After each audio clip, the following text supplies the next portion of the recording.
The Mac, Jack, and Jim Big Football Show. Every Sunday morning, 8 to 10 a.m. with your host, Mac McGrath.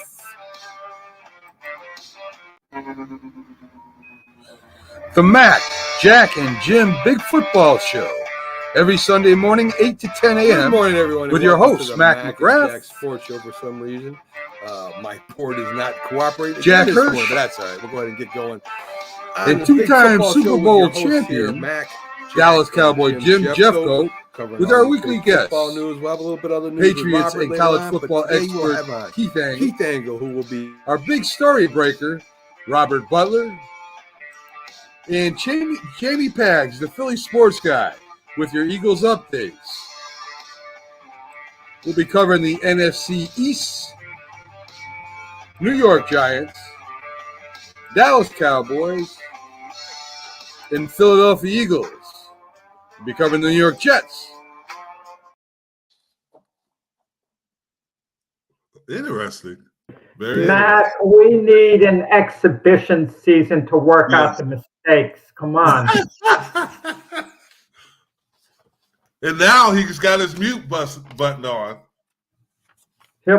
Matt will be on in a moment. How come we work so smoothly before the show? I mean, these are game jitters or something. It must be. It's getting all those preseason jitters out. Mac, good morning, Rick. Mac is working. Good morning, Rick. How are you, sir? Go Vikings. The board is not cooperating again with me. I really don't know what the problem is with the board in the morning, especially on Sunday morning. I don't know if it's because of all the links we sent out. I don't know what it is, but we always have some beginning jitters here, as Jack says. So, folks, again, I'm your host, Mac, co-host Jack, and our other co-host is two-time Super Bowl champion Jim Jeffcoat. As I was saying, we'll have a lot of guests on today. Our weekly guests come on, and we'll also have a special guest on today. Patriots superfan, the Silver Bullet, will be coming in about 9:30. So we'll get a double dose of Patriots football today. So that should be interesting. So, guys, of course, the NFL preseason. Go ahead, Jim. No, I was just going to ask you, what did you think of the Patriots? And they didn't look good, did they? Did you think? I don't know. I mean, it's preseason. I'm not looking for anybody to really look good. I mean, I'm not going to say I don't think the Jets are their second string dominated the Panthers' second string, I guess. Yeah, but a shutout is a shutout. I have to give them credit for that. So well, you mentioned the Patriots over there. I mean, I don't take much out of these exhibition games teams at all. But Malik Cunningham, a wide receiver turned, quarterback, reminds you a little of Marlon Briscoe back in the day.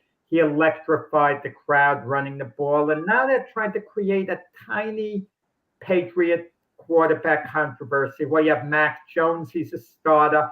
But Mac Jones can't afford a couple of bad games because if he has them, everyone's going to be howling and, asking for change. And what a lead-in for Keith Engle. Yes, very much so. Good morning, Keith. Good morning, guys. Controversy for. Let me just start with there's no quarterback controversy in New England, okay? There will be if Mac Jones is shaky the first couple of games. Well, and again, I only came in when you mentioned Malik Cunningham, and he's a very intriguing player. There is no chance he's starting for the Patriots this year. I can tell you that right now. Never. They want him to be a wide receiver, plus play a little quarterback. He's played very little quarterback. I agree with you, but a fan perception is going to be to give him an opportunity. If Mac Jones struggles, Zappe struggles, you never know what can transpire. I mean, we were talking before the show a little about Dak Prescott. Whoever thought he would be starting ahead of Tony Romo the year he took over? That would have been unimaginable, early on in that year. Wasn't Romo hurt when Zach? He was, but Romo never got his job back, is what I'm saying. I got you. Well, he retired, so. Yeah. Right? I mean, that's because he retired. So, anyway, Malik Cunningham is a very intriguing player, and I think he'll be a really valuable guy on this team. But he'll probably start on the iffy unless he gets a job, they'll take a risk if they want to keep him on the practice squad, probably, because he could sign somewhere else. So they're going to have a tough decision with him at some point in training camp for sure. Anyway, Keith, good morning. What do you think about?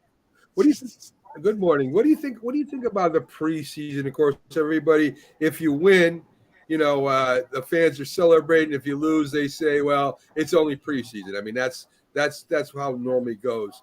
I was thinking that, and I know Jim knows this. At a football team, we have what we call practice players, and we have what we call game players. And there are players that look really good in practice. Exactly. But when the game came around, they really couldn't play the game as well. And it's vice versa, where you had a practice player that was okay, but when the game came about, he was ferocious. So, I mean, I understand the fans want their team to win. Winning culture is important, all that good stuff. But really, this is for evaluation. You want to see what the guys do under duress and stuff. And even with the New England Patriots losing 20-9, I don't take a lot of stock in that. I saw the Patriots do some good things and some bad things are the highlights I thought. Yeah, and again, look at the wins and losses you can't get excited over. And to Jack's point earlier, fans, yes, they always want to win, but especially without – I would like to see the regular players get more reps as we get – like they used to, as we get closer to the regular season. Like week 3 of the exhibition season was always the week they would play pretty much the whole game, right, Jim? Starters, I think it was week 3, and then week 4 they'd give them a little break. But we don't even get that now. I mean, Aaron Rodgers. Next week is the one where they'll get more reps. Yeah, but even then, it's not what I have. It's still not, and that's why we see so much bad football in September. In my mind, and that's the disadvantages of only having 3 preseason games. Yeah, and I get you're trying to keep your players healthy, right? I get all that, but. Again, we talked about before the hitting in practice or lack of it leads to more injuries. I think they need to get game ready. I don't know how you get ready with only 10 padded practices. How do you do that? You'd know better from obviously. That's unusual to me. It's getting worse. That's the way we're going. Yeah. I mean, again, and the preseason is important, but again, to me, you can't look for wins and losses. I was more interested in the Patriots and to be honest with you, Jack, the Malik Cunningham, I was very interested when he got in the game to see what he would bring to the team, and he brought a lot of excitement. Mm-hmm. It was fun to watch. But most mobile quarterbacks are like that. Look at the guy from Canada, Nathan Rourke, and he played against the Cowboys. Did you see that play he made? Yeah, and that's what they're supposed to do. They're supposed to, because it's their time. The Patriots want Cunningham to be on the roster because they want to use him in practice to run the offenses that these mobile quarterbacks will run, and there's a lot of them around the league. Exactly. A change of pace. Yeah. Well, you know what, I can never understand teams that have quarterbacks with different styles. For example, I like what the Ravens are doing with Lamar Jackson and Tyler Huntley, 2 running quarterbacks, similar styles. You could practice and be consistent with your offense the whole time. You don't have to change things up on your offense, different plays. You're keeping things a lot more simple. Well, what happens, they're thinking, Jack, just like I said, they're changing pace because that's one more thing that you have to practice against each week. Yeah. Quarterbacks like that. And you're right. If it's Lamar Jackson and Tyler Huntley, they're similar, and you're already practicing that.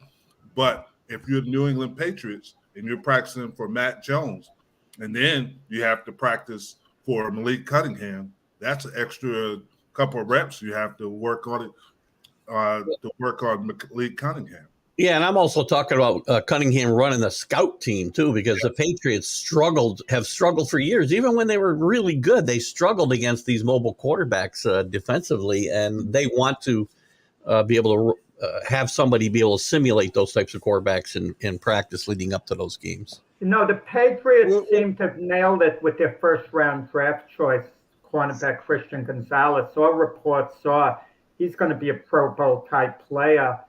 And it was funny the way they traded down to with the Steelers number 4, and the Steelers were number 14 and took the offensive tackle that the Jets needed. But it might be careful what you wish for, because the Jets getting Will McDonough at number 15, he might be a force for years to come. So it may have been a blessing in disguise for the Jets. Maybe so. Maybe the Patriots are happy. I think right now they got to be happy, and it's early in training camp, but. As you said, Gonzalez is looking good. The 2 wide receivers drafted in the 6th round are both performing above expectations, and that was low risk, high reward, low risk picks, and they're both playing well. So I think right now they've got to be happy with what's happening. But again, we got to see when we get into the season what they offer, right? So the interesting thing to me about the quarterback situation, that's on all teams, is that third quarterback don't count against your roster now. So you can carry those 3 quarterbacks and not worry about losing the roster spot. And, I think, Keith, with the Patriots, they're one of the teams that has used the USFL as a feeder system as much, if not more, than other ones. You guys just signed 2 more USFL players. So the feeder system's working college is still the biggest, but you do have where you can grab a running back, a quarterback like the Giants did, or especially linemen out of the USFL. Well, it's cheaper to get guys from the USFL anyway. You get the best players in college. You got to pay them more money because they're not going to leave because they're making $3 million in NIL money. So, but yes, I think they made good use of that. Yes. So now you look at Zappe, who was accurate. You have a good 3rd-string quarterback. Mac Jones is playing really well during practice. When would you like to see him jump in there, Keith? You want to see him get a little work next game, and the last game you want to see him get more work? I mean, there were a lot of starting quarterbacks we were talking before the show that did start this week. You had Jordan Love, Russell Wilson, Baker Mayfield played. You had quite a few of Justin Fields, Trevor Lawrence. There were a few quarterbacks that played that are vets. Yeah, and a lot of them are guys, learning new offenses or new to the starting position, which you get. And Mac Jones is kind of in that situation. He's, you're not really learning a brand new offense because they've got a lot of the stuff that O'Brien ran at Alabama, and it was the stuff that they were running when Mac Jones was there, even before O'Brien. And they ran with a lot of it with Josh McDaniels 2 years ago too. So, but I'd like to see him play this week. Look, if it was up to me, they'd play a lot more than they play now. I mean, I want them game ready. I'm so tired of watching bad football in September because nobody plays any games. It's funny. I was reading some book going back in time, and it wasn't. I guess it was in the 70s. The starters played the entire games in the preseason because they were showing the game logs, right, and the stats, and except for the last couple of series, the starters would play every game, the whole game. I know we're not going to get back to that, but for Mac Jones, this is such a pivotal year for them, and they've got a tough games getting out of the chute the first month, so they need to get him up to speed. I think he needs to play a decent amount these next 3 games. Or 2 games. No, I agree, Keith. Veteran quarterbacks like Aaron Rodgers and Matthew Stafford, you get the feeling they don't care whether they take 1 snap in the exhibition season. They just want to be there for opening game. But someone like a Mac Jones, different. He needs a lot of work. He's still a young quarterback. He should be playing most of the game. So the coaches tend to treat all players the same. It doesn't make that much sense. No. I mean, Aaron Rodgers hasn't taken a snap in preseason since. He wasn't even in uniform. Yeah. He was on the sideline, not even in uniform. I don't know that you'll see him in uniform at all because 2018 was the last preseason game he played. So, but you know what impressed me, and again, to switch gears a second, I watched Hard Knocks the other night, which the Jets are part of, and this was something, and I've never been a huge Aaron Rodgers fan, or haven't been since he kind of went, loony. But he was helping Zach Wilson a lot when you watch him, and they said that he was helping, unlike Brett Favre didn't help him at all. Yeah, he was helping Jordan Love before he left. That's true. Yeah, so that changed my whole opinion of him. Yeah. when you have two MVPs in a row, you're not really threatened. Jordan Love initially was a threat to Aaron Rodgers because they moved up to take him in the draft. But then our Aaron Rodgers didn't want to come off looking like a bad guy. He's conscious of his image. So as far as Zach Wilson goes, Zach Wilson isn't a threat. Let's say Zach Wilson all of a sudden starts playing like the number 2 overall choice in the draft, and there's some type of little competition, which I can't see for the life of me ever happening. You know, it would be a lot different. Maybe we're too critical of Ben Roethlisberger for being honest. Just being flat out honest, saying it's not my job to help the whoever you drafted quarterback. And some guys put on a little bit of a front, but I think Aaron Rodgers is sincere. He likes these backups. A case in point will be Tim Boyle came to the Jets. He played for the Packers, before when Aaron Rodgers was there. So it's a way of him wanting his people there. And what if Aaron Rodgers does play the next few years? Is Zach Wilson really going to be with the Jets the next few seasons? He's probably going to want to move on himself. I was impressed with his attitude from what you saw, too. And again, it's all edited. I get that. But I was impressed with Zach Wilson's attitude from the first little bit I saw, too. So. I think Mac is saying something. He forgot he was muted. Mac's saying he thinks it just. No wonder Mac can't get a word in. I know, right? Listen, I don't blame Brett Favre for not helping Aaron Rodgers. Aaron Rodgers he saw him in practice. This guy was out to get his job. I wouldn't have helped him either. I mean, you got to do certain drills with him, but I ain't standing there helping him out when you got a guy like Aaron Rodgers that can throw the ball as well as you can, and the way I ain't helping him out. Yeah, either. but that's not teamwork. No. Because eventually somebody's going to take your job. Well, yeah. I don't know how good you are. And the older players helped me out when I was a younger player. And when I was an older player, I helped the younger player out. Because that's just the reality of any sport. You're not going to be on top forever.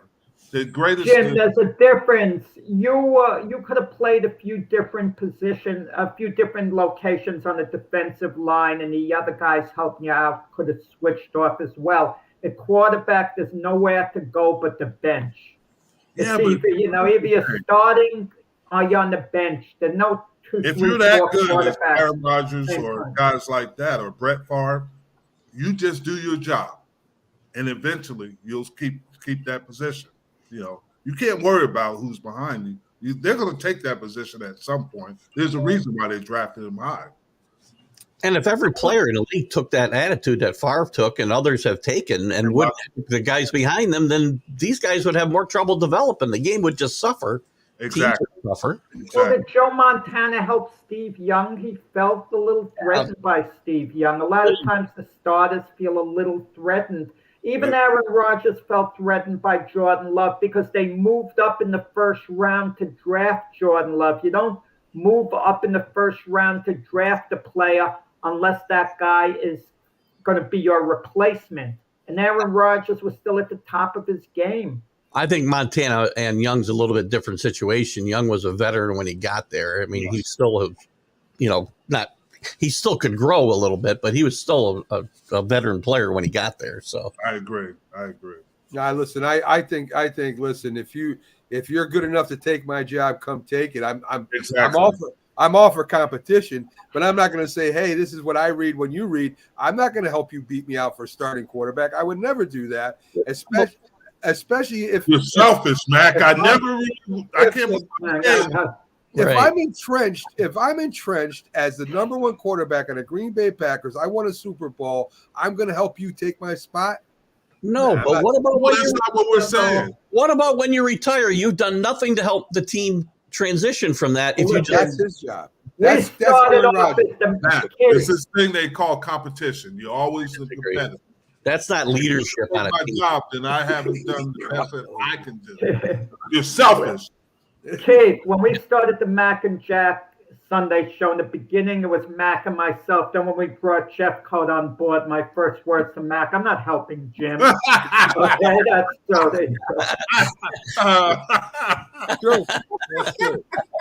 That's awesome. But Mac helped me before he became selfish. That's Mac. I wasn't worried about you, Jack, because you're a Jets fan. So Keith, we got some college football going on news. We finally, I guess, got the reason why Pac-12 kind of broke up. ESPN offered them $30 million per school. They counter-offered with $50 million per school, and ESPN kindly said goodbye to them. So there's a reason, and of course, it comes down to money. I think is why. Well, that certainly wasn't any surprise that it came down to money. At the end of the day, and the Big 12 got out in front of them. They renewed their contract early with ABC, got $31-ish million per team, and the Pac-12 didn't. The new commissioner kept waiting, thinking, oh, there's a better deal. And the deal he finally had at the end, the day that these guys took off, was from Apple. Yeah. With no guarantees of what they would get. It could be $8 million, it could be $40 million, because it was going to be subscription based, and they've already failed with the Pac-12 network out there with subscription based TV, because you got to have distributorship for it, and that's what destroyed this league. And I don't have a conference anymore. I want to call Keith out on something. That's a great question. Actually, I'm sorry, Jack. I didn't mean to step on you, but Jim just mentioned something I hadn't thought about in all this. You were a Pac. Oh, yeah, it was an all-central Pac-12. What's your thought about that, of your team leaving and going to the Big 12? I think it was, obviously, we all know it was a financial reason. Yeah. But it's really sad that the Pac-12 has been around over 100 years. And you knew something was going to happen when USC and UCLA left. And we came in actually in the 70s before I got there. Right. I always played in the Pac-12, but it's really sad to see such a conference that has had a lot of success, and not just in football, but other sports. Other sports, more championships, more national championships than any other university. Conference, and now it's gone. It's gone. And that happens, and that's unfortunate, because we all know it was a financial reason, and you can't argue that. You can't argue the conference was dying. Yeah, and the Arizona State, Utah had an out with the Big 12. Fortunately, Oregon State and Washington are left in the Washington State, Oregon State, Washington State, Stanford, and Cal. I think Stanford and Cal will land on their feet. I really do. So? At some point, they'll land on their feet. They'll do okay because of the academics. I still think the Big 12 may take them in. I'm sorry. I know Notre Dame is really trying to help Stanford. And the big, I'm sorry, the numbers are not making the leagues work anymore, right? The Big 10 may use Stanford as leverage to try to get Notre Dame into the league, because Stanford's been on their schedule for forever. So yes, but from what I read, Keith, that Notre Dame is trying to push for Stanford and Cal to get in the ACC. Yes, but they don't want to be full-time in the ACC. Four teams voted against it too in the ACC. Yes. So yes, they did. But you got to understand, Notre Dame is a brand. They're different than any other college team, and they are a brand. They make so much money being independent. Why would they go? They play certain sports in the ACC. Two things. Only two things will drive Notre Dame into a league. Only two things. Their contract comes up in 2025. They're going to ask for $50 or $60 million from NBC. It's not going to be. It's not going to be 20. They may get it. So if they don't, that's one reason. And if they didn't, if because of staying independent, they didn't have a clear path for some reason to the playoff, that's the other reason. But that won't happen either, because See, what I find fascinating is that Notre Dame and BYU is the same. BYU has a lot of money because they contribute to it. Yeah. And they're in the Big 12 now, and they're not going to play on Sundays. They made deals with them. But those kind of teams are hard because they can bring in with no other team. They're not worried about money. And their programs. The one good thing of all of this realignment that came of this is the Holy War, which is one of the great rivalries between BYU and Utah. Now picks up even more importance because it's now a league game. So it's a league game. You're exactly right. But for the rest, that's the problem here is everybody's out for themselves here, right? Nobody thinks about, as you said, this Pac-12 was around for 100 plus years.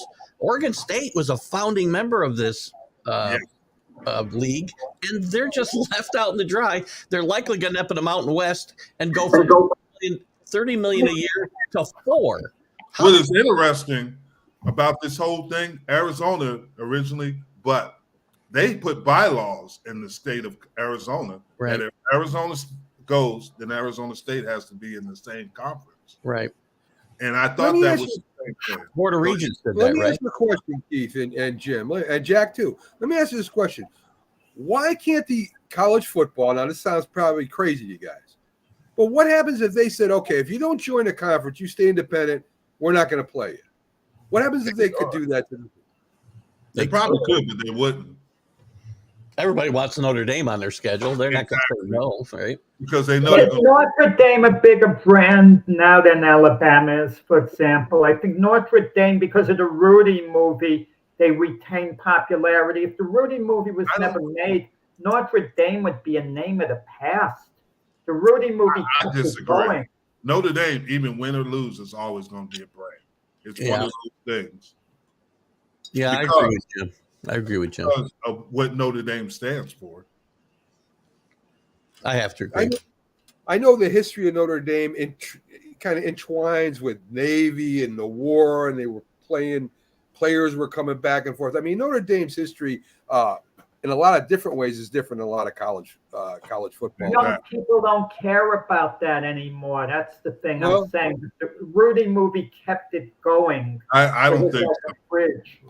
I think so. I disagree. I think Notre Dame is always going to be a brand because they have such a great following. I mean, some people live and die for Notre Dame. Absolutely. It's a Catholic fighting Irish thing. That's what it is. That's the exact. And you're right. Really it's the same thing with BYU. I know they didn't win any national championships like Notre Dame, but because it's the Mormon and it's a church, people they do have one national championship. Oh, that's right. 1984, I think. Yeah, they were the only undefeated team in the nation. They actually played in the Holiday Bowl and won the national championship. Yeah. So, but see, those were the days. Keith, one more thing you do. You did bring back Trey Flowers. Glad to see him back. Yeah, hopefully he's still got something left. Yes, they can use. Depth is important. I liked him. He played well when he was with the Patriots the last time around, and I'm not upset to see that. I got to call Keith Engle out on something, okay? He knows a lot more about college football than I do, okay? But when we were talking about the draft beforehand, he kept emphasizing Will Levis is the best quarterback in the draft. Will Levis is struggling. He's been awful in the preseason, according to our reports. Slipped to the second round, and he doesn't even look right now worthy of being anywhere near second-round draft pick. One game. But he was Keith Engle's first selection for the draft. That's what he could have picked, and he emphasized it. I will admit I will admit that I hyped up Will Levis a lot. I did say he was the most ready to play now. I'm not ready to throw him to the wolves because he had one bad preseason game. It may take longer than I thought. So I've been wrong before, though. Bryce Young and all of them didn't look that good their first. They're fine, Young and Stroud. Yeah, here's the point that I argue. It takes certain players more time to get NFL ready. Malik Willis looked a lot better than he did last year. Everybody thought he was going to be a bust. He comes in, and he played pretty well for Tennessee. Took Geno Smith like 10 years for crying out. Yeah, you're right. But he was with the Jets. Well, yeah, we gotta discount that. Well, I hate to say it, just about any quarterback to play in that Seattle system. Oh, it was a little less about Geno Smith. Oh my! Everybody could. Yeah, because it's an offensive juggernaut up there. That's it. Seattle is just, I don't know. Johnny Manziel could come out of retirement playing that. No, well, maybe that. No, the point I'm trying to make, Geno Smith didn't suddenly become a semi-elite quarterback. It didn't happen after He all. made the Pro Bowl, Jack. Same, Drew Lock. They're looking to replace him with Drew Lock now. If it's that good, Drew Lock will be the Seattle Seahawks starting quarterback before the year's out. How do you Give like him that? his credit. Give him his credit. That's a hot take, Jack. I like that one. I'm not a big Geno Smith fan, but I got to admit, the guy came into his own. And you say Seattle's not known for just having an offense where I can just plug and play players because, That's true. You could say that maybe about San Francisco, but not Seattle. I mean, you can right. Seattle's no weapons. I never thought of it that way, but San Francisco, yeah, they're going to revise Sam Darnold's career. Another part of that band, the ex-Jet quarterbacks. Robert's here. I got to get out of here. Darnold will be starting for 9 years before the year's out too. All right, Keith Engle, TGI Sports Talk. He's going to do his show, folks. Catch him on his site too. We're here with Robert Butler as we continue with the big football show. Keith, have a great day. Okay, Keith. See you later. Have a good day. See you, buddy. Good morning, Robert. Morning, So guys. there you go, folks. Yeah. Robert Butler with Sports Skope here. Robert and I do a little different. I don't just talk football with Robert because there's still some big news in sports I want to get to, but mainly we'll cover football with Robert. So, Robert, let's start with Damar Hamlin. Jim brought it up. It's good to see him out there playing again. He gets in on stops a short yardage run. I mean, I'm not going to make a huge deal out of it because he's really doing his job, which he's supposed to do.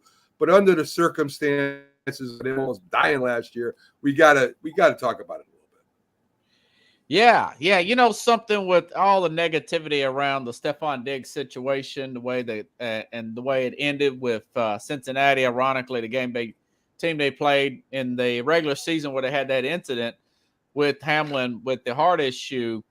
You think maybe the team can rally and use Hamlin's, the motivation tactic of having him back, the shine of that to overshadow any kind of negativity that may come between Stephon Diggs and the team that's led up to this. Now, Diggs has said everything's good now. He said everything's good. So we'll see how it plays out. But Hamlin can't do nothing but bring positivity to Let that. me ask you this question. Do you think Hamlin being able to play again helps Bronny James when he gets the opportunity to play again? Because he did have the cardiac problem. Yeah. Oh, you're talking about LeBron James' son? Yeah, Bronny James. Yeah. He, I read last week that LeBron took him to the Mayo Clinic and to get checked out. And that was when I talked about it on my show. I was saying that I would try to get multiple opinions on something like that. So you want to make sure, just to be on the safe side, there's no kind of conflict of interest or whatever. And one of my listeners says, well, maybe you should go to the Mayo Clinic. And then like a week later, Ronnie goes to the Mayo Clinic. You're right. And get probably an extensive test. Yeah, very extensive test and see what happens. But Hamlin, something like Hamlin could really bring a Bills team together. I would really do think so. That Diggs thing, they've had multiple small incidents, especially the stuff before the season too. So, and the big thing is Von Miller will be back, they say, for the first game. That Jets game's huge, man. That just to start the season, Yeah. But that's a whole other issue right there. So Robert, we had two quarterbacks under the gun. Mac must be using. Wait. Just one thing with Damar Hamlin. I don't go for this stuff. He's going to bring the team together. Come on, that stuff's for the movies at this point. If the team was going to rally, it would have been last year. Also, if Damar Hamlin isn't playing well in the preseason, they're not going to cut him because of the emotions involved. So I don't go for all this like storybook thing. Oh, you're going to get it together. Damar Hamlin is back. The team is going to be. It doesn't work that way. You're a negative Jack this morning. I know it doesn't work that way. That's, come on. You know what? I give Matt credit for a while ago, guys. When we got in the debate, I was wrong. Jim was wrong. We were saying, for example, could a woman ever play in the NFL? And we were saying as a kicker, and Mac put down myself and Jim. Come on. On reflection, Mac was right. We got to talk honest. This DeMar Hamlin thing is similar. The Bills aren't going to rally around DeMar Hamlin. He's not their leader anyway. You know, on the team. I mean, they're ecstatic that he's playing again, but that's where it ends. It's a feel-good story, Jack. Yeah, but it's not going to help the Bills be any better. Come on. You never know. It takes the distraction away from Diggs. It's a game built on emotion in it, Jim. But Stephon Diggs can make the Bills worse with what goes on, you know, off the field. But Diggs hasn't been controversial in the preseason. He's done everything. But it's quiet. There is tension with players like that. There's always tension. There's going to be tension. Well, if I don't throw him the ball, Josh Allen's going to think. And the other receivers are going to think, I'm getting the ball a little less because of crybaby Diggs. That's not how it works.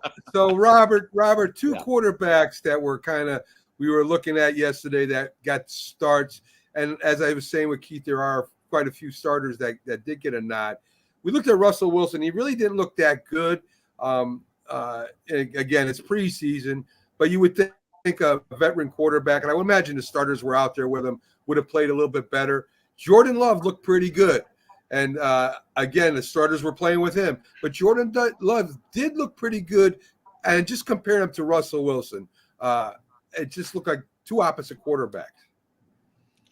Yeah, you just never know about preseason. I try not to put too much into the preseason because of the scheme.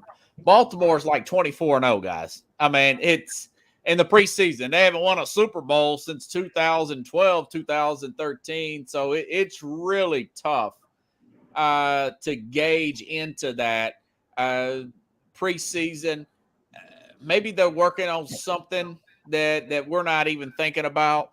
As far as like your Russell Wilsons or whatever, and of course Jordan Love, nothing has came out in camp about him making big throws or anything like that. Of course, he did look good in the game.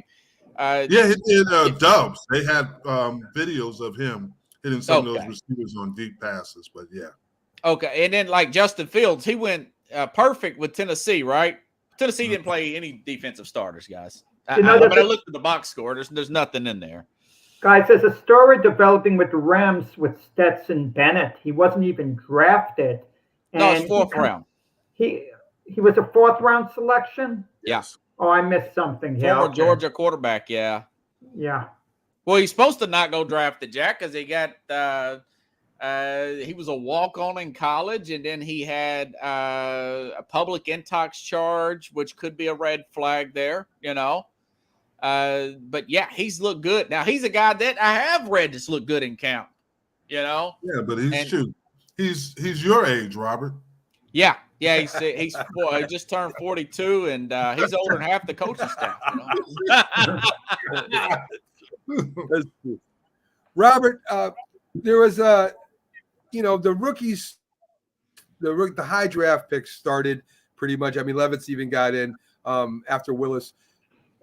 I've never seen so many people make such a big deal out of a quarterback getting hit and getting up again. Bryce Young gets hit, and they were all excited that he was able to get up and continue playing quarterback. Is that where his top is? Can he get back up after every hit? Because if that's it, I don't know. Yeah, that is true, right? Yeah. And I was kind of I was looking at guys like Will Levis, man, and I'm thinking he's got to get a feel for that pocket caving in on him. He got whacked twice, and I could see that thing coming. I mean, you got to get that peripheral vision down, but that'll come with timing. And everybody's clapping when Bryce Young gets up. I mean, he's a small guy. Look at Kyler Murray. He's been hurt a couple of times already. And Murray's got wheels, and Young is not quite as fast. Now, he's very accurate. He's bullet accurate. Were you happy with Malik Willis? Willis was better than last year. He was better than last year. but he did have the starting offensive line with him too in the first couple drives.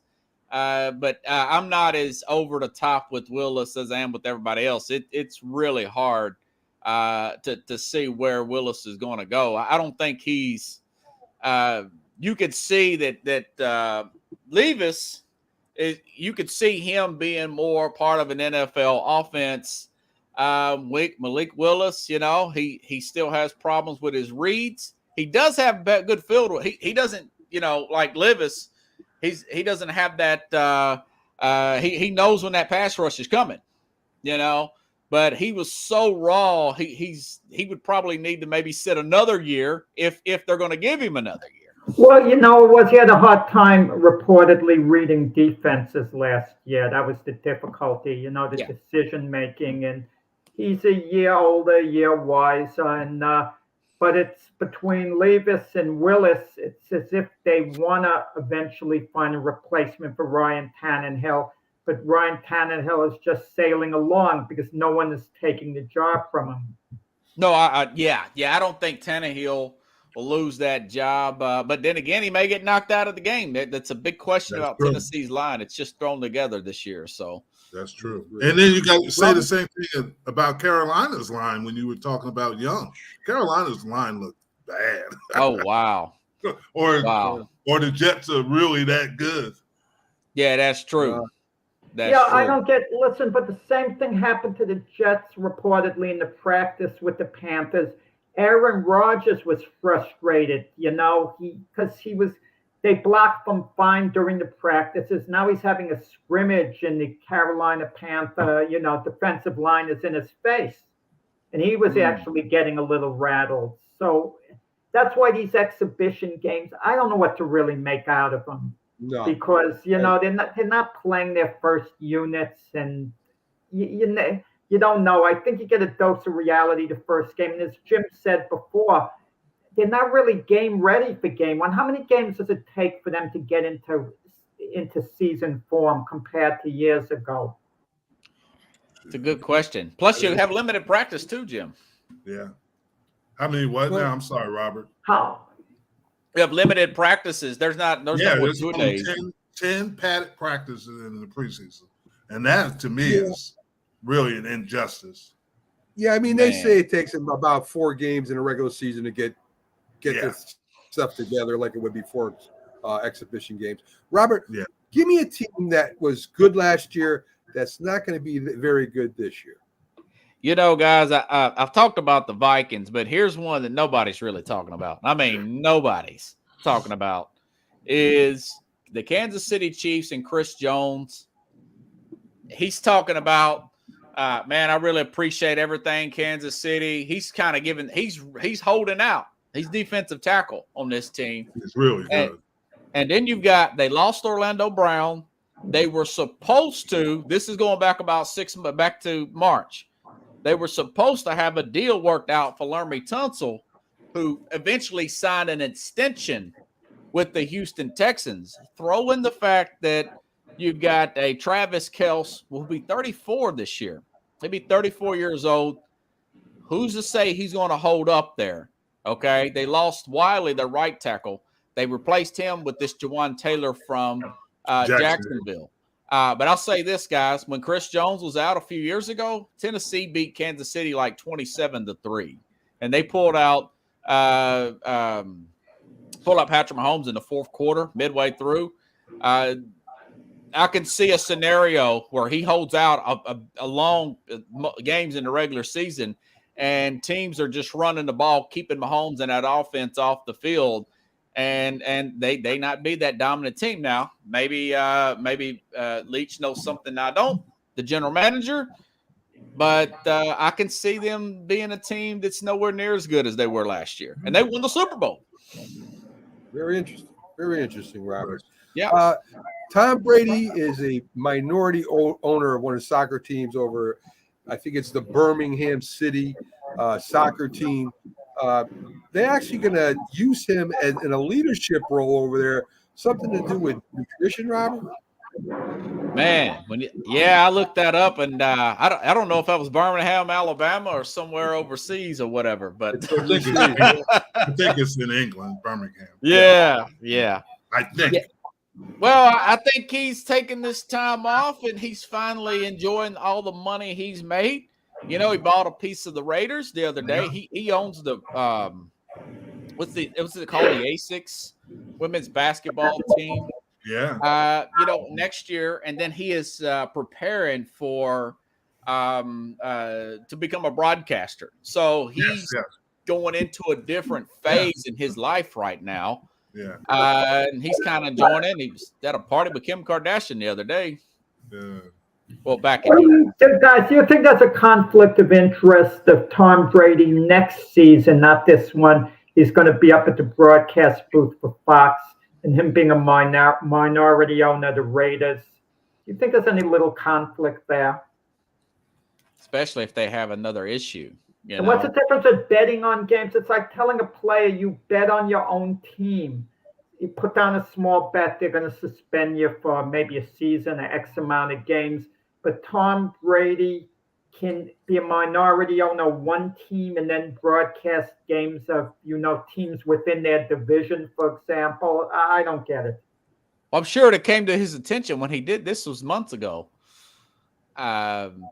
You would think the league would have found out he's practically the greatest player of all time. I mean, I think something would have came about it if that would have happened. Yeah, I don't maybe you're getting the commissioner all wound up this morning, Jack.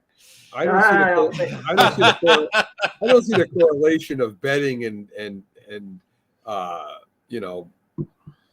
Wait. Even take Troy Aikman, for example. Fine, he does his job. There's no conflict when he broadcasts Dallas Cowboy games, for example.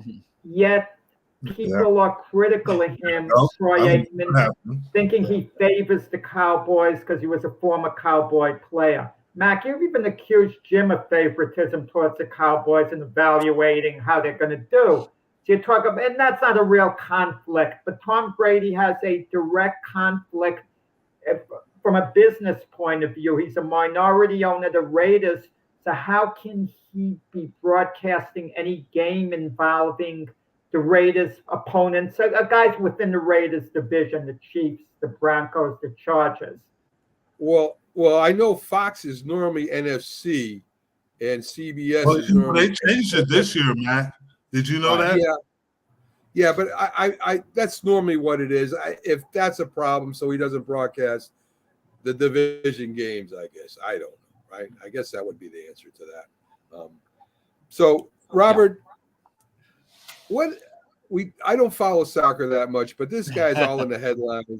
Lionel Messier's. What's his impact right now on U.S. soccer? There's a lady I work with. He was in Miami about a month ago, and she got family down there, and it was very hard to get a ticket.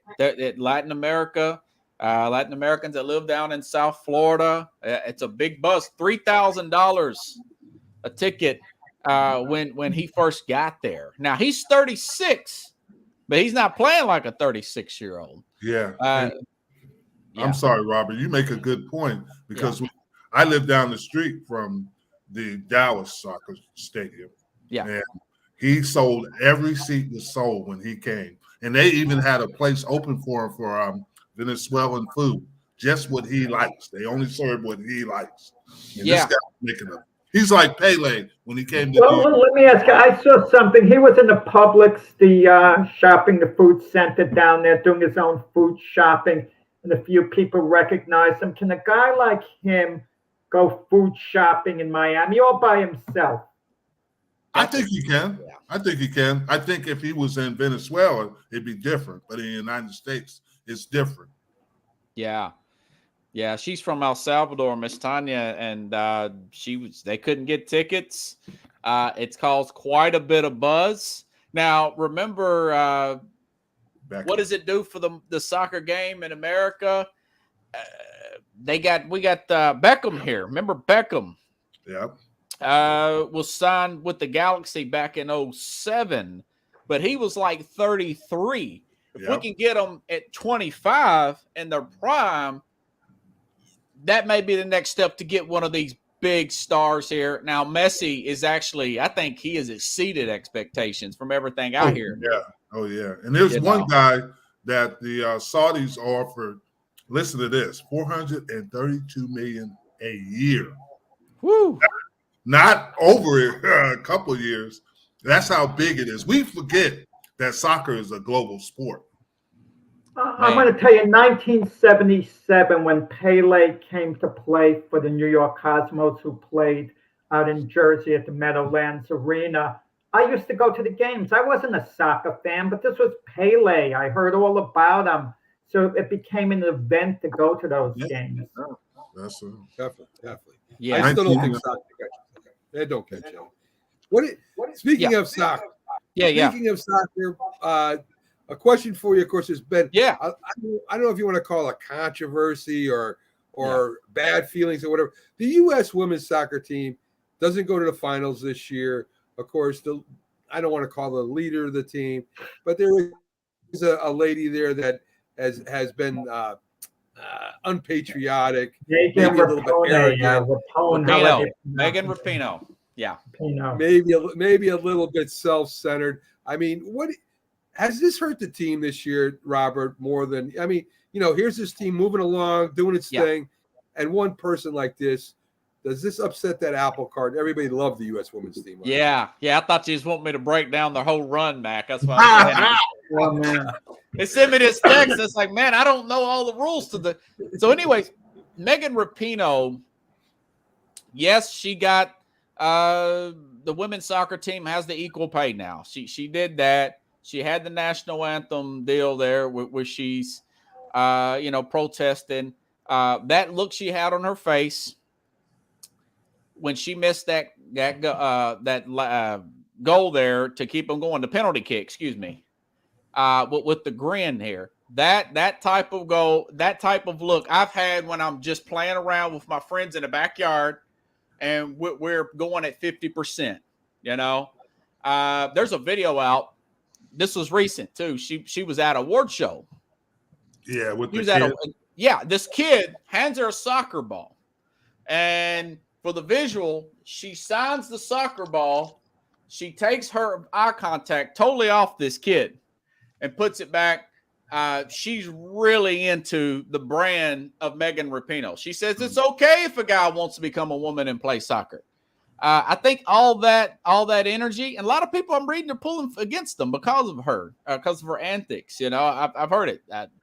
I don't care that much about women's soccer, but I do think that it's about Megan Rapinoe and her brand, just judging by her body language and her actions, nothing she's actually said. So, and I think the team's way down, and they're like, "Hey, we got good money." Good morning, Patrick. Yeah. Hey, Jamie, good to see you, buddy. Morning, I know you're busy, man. No time, no see, brother. Yes, sir. So that's my in a nutshell. Robert, any other big stories before you leave us here? Yeah. Okay. I'll say this, guys. I covered this story earlier this week. If you talk about stories I'm working on, Mac, was Henry Ruggs. I understand that was a tragedy, that nothing's going to bring that woman back. She burned up in a car. He was doing 156 miles an hour. The leading receiver for the Raiders back in 2021 in November. He's gotten 3 to 10 years in prison for that. And my thing is, if he does 3 years and he's 27 or 28 years old, I'm sure there's going to be some civil suits there. But if he could still catch the ball and go out and contribute to society, Leonard Little, guys, had a similar incident. He came back and played for the Rams and helped them win. Did he have 3 years in prison, though, Robert? No, he didn't get the years in prison, but someone was killed. Someone was killed, and he got charged with the DUI accident. And also, who's that receiver? Dante Stallworth, a similar situation. Mm-hmm. He came back and played. Yeah, my thing is, if you can help a team win and you paid your debts to society, I don't see any reason why he shouldn't get another opportunity. As bad as that looks, I understand. Whether he should or shouldn't, I don't know what a team, would it be worth their bother because of the PR it would bring to that team. It would have to be a player that's a real difference maker, like a Deshaun Watson, for a team to put up with the negative publicity.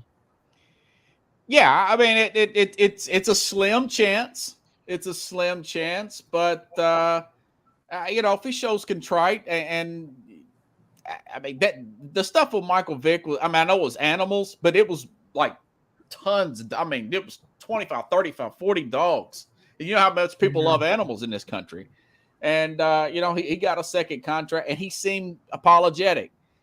It's all about the way are you really sorry?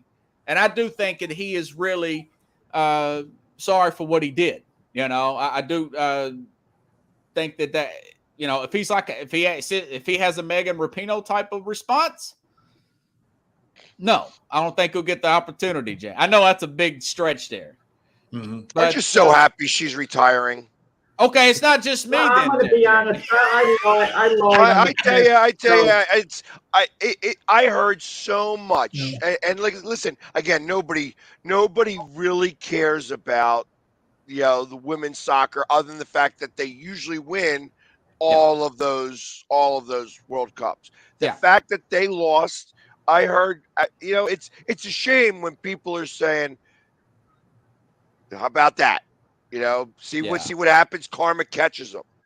You know what I mean? That's what I'm seeing too, Jamie. It's not just me then. Okay, that's what I'm seeing. I mean, and you got Jamie, when you're playing with your friends in the backyard and y'all just kind of playing horse or something, that's the look she had on her face when she missed that penalty kick. It was like the Pro Bowl kind of thing, Jim. It was like a lot of people cheered. It was like a lot of people cheered for that. And she was it's a shame because Julie Ertz, I mean, Zach Ertz and Julie Ertz are well-known people. Obviously, they're both very talented athletes. I mean, they still do a lot of stuff in Philadelphia. So for that, in that regards, because this was Julie Ertz's last, World Cup as well. So there's, I do feel bad in that regards, but other than that, I mean, it's just like, it's like she was the reason why they don't get paid as much, because she thought she had the best idea. Oh, well, we're going to do this. And had they gotten paid the original way that the U.S. set it up, they'd have gotten more money. I mean, it's just like she has no clue. Bap, bap, bap in her mouth, all crying that the U.S. is not good and we're all repressed and all this. Get out of here. You have no idea what real repression is. Did she turn her back on that kid, Jamie? Did you see her turn her back on the kid? No, I don't read too much into that. Kid. No, in all fairness, she did give the kid the autograph. She didn't make eye contact. She could have been more personable, but I don't want to read too much into that. She wouldn't have signed it if the cameras wouldn't have been on her. Like I mentioned in the past show, if the U.S. would have won the tournament, I could just imagine when the flag would have been unfurled, because this was a country thing. It wasn't an individual thing. They were representing us, the United States, the women, the soccer team.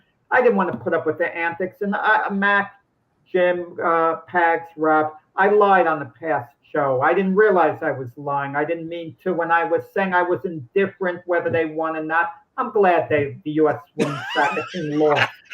So I didn't have to put up. They didn't win it because I didn't want to. I could just imagine what she would be doing and some of the other players when the flag would be unfurled for the United States. Well, did she have a special protest plan? They weren't going to honor the flag. Put her in the same room with Griner. But listen, if there was the New York Soccer Club, for example, and she was a player, I would be rooting for her, but not to represent the United States of America. Well, she's very smart. That's why I'd love to see her in the same room with Grenier. Grenier felt the same way. Yeah. All of a sudden, her tune is changed completely now. That's a totally different situation. Yeah. That's a totally different. 100% a 100% different situation. But it was political, and yes, and it was. And this is a different. This was a protest, and it was this is I don't more agree by with. choice. Yeah, this Yes. is more. Go ahead. Yeah, Go it's ahead. more by choice than it is about being captured because you're a United States citizen. It's a little different. I understand Griner wasn't patriotic, but yet, Pags, you can't compare the two. One is having a choice. No, it's a matter of learning. Yeah, it's a matter of learning. You know what I mean? It's education of the soul is what that was. I kind of felt like, hey, listen, she made the mistake and she had to pay the price over there, and she had to learn. And listen, as far as citizens that are incarcerated over in Russia, she was treated like gold over there. So I mean, that was a whole different situation. Megan won't do that because she won't go over anywhere else because her voice is loudest here. There ain't no reason to leave, and that's the thing. So, but she's going to disappear. I'll put it this way, Jamie: if she was in that Russian prison, I'll put the odds on that she would have an attitude adjustment too. Is that what you're trying to say? Because that's what I would probably say. Exactly. Speaking of attitude adjustments, I saw Pax on social media yesterday, and Pax was a bit selfish himself.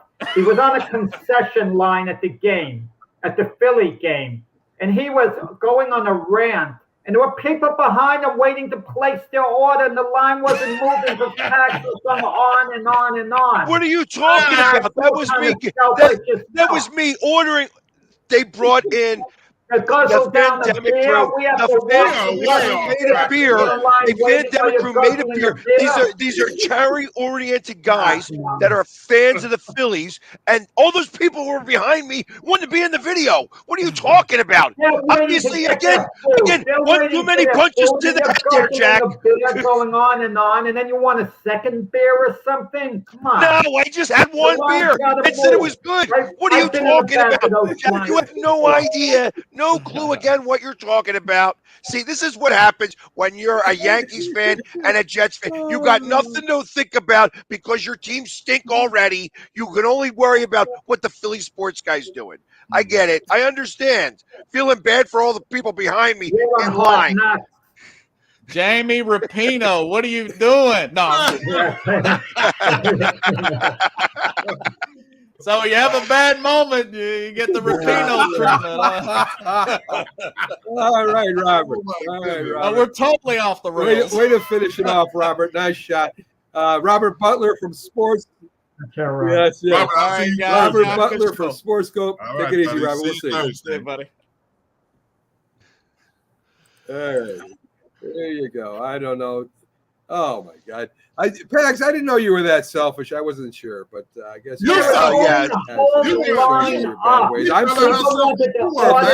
food and Pax the sting, still not moving, guzzling the beer, going on a rant. What are you talking about? They're not ordering food. It's the Philadelphia Cocktail Company that I ordered it from. They don't have food there. Why don't you actually pay attention a little bit instead of just being me? I understand you New Yorkers have to just love to hate on the Philly sports guy. It's okay because just because all your New York teams stink doesn't mean that I am doing bad stuff. I get it. Mac, he said all New York teams, so you got to defend your Giants. Listen, this is between you're the one who started it with him, Jack. I'm just. Jack don't even have your back. Right now. Oh my goodness. Yeah, no, not at all. Pags, let's get to some Philly Eagle news. Miles Jack was living out of a suitcase. Now he's with the starting team. You know what's going on over there? No. I'll be honest. I'm still in Phillies mode right now. People have been asking me, hey, listen, are you ready for football? Yeah, everybody, are you ready for football? And I'm like, no, I'm not ready for football just yet. When September comes, I will turn the page and be ready for football. I was going to go to the game yesterday. I was going to try to get to the Eagles game, and the people in Baltimore were gouging on the tickets. Like, you can get a ticket right now for a preseason game in Philly for like $35, $40. I'm not going to spend $30 in tolls just one way, $50 to park, and then $150 for a ticket for a game that nobody's going to be playing at. And then $30 back, of course, as well. So it was so ridiculous on the pricing of the tickets. I was like, I didn't even bother going down. So I stayed at the Phillies game. Well, let me ask Jim this question, because the Ravens played the Eagles yesterday. Jim would know from a player's perspective. The Ravens have the longest exhibition win streak in NFL history. Do the players, does it get to the point, I know it's not the regular season, I kind of have to feel as a competitor, you want to keep it going. You're kind of like have history going. And if you're the Eagles, you kind of want to snap it. You kind of maybe tell your coach, put us in at the end of the game. We want to beat these guys at the end of the game. It's more important than the Ravens. I know it's much more important than the regular season. No comparison. I know that. But remember when you were playing for no money when you were young or whatever, and if you weren't a professional athlete, you'd want to win. You're in that type of mode. If you're the Ravens, you really want to keep it going. You want your best guys in at the end of the game to just keep adding to the streak. It doesn't mean anything at all to the players, you don't think? No, it doesn't mean anything. It means something to the fans. At the beginning of the show, you're evaluating. You like to win the game, but you're not that concerned about it. Because at the end of the season, who's going to worry about it if you went undefeated in the preseason? It's what you do during the season. And here you go. Who was the quarterback? Who was the quarterback that threw? It was a terrible play. I don't know if it was a terrible play call, but it was just a terrible pass for the 2-point conversion that could have won the game. Can you tell me who the quarterback was? Oh, I didn't see the end of the game. Well, yeah, they scored a touchdown. They scored a touchdown. They went for a 2-point conversion, and they missed it, and that's why they lost 20-19. His name is Ian Book, by the way. That was his guy's name. I have no idea when he got picked. I'm sure he got asked to come into camp, but. Well, Pags, I was bringing up Miles Jack because Miles Jack was out of football.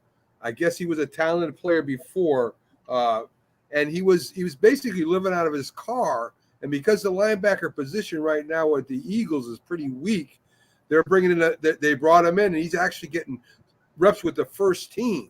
So that's why I brought it up to you. They had another guy, and I know why Zach they did bring him in.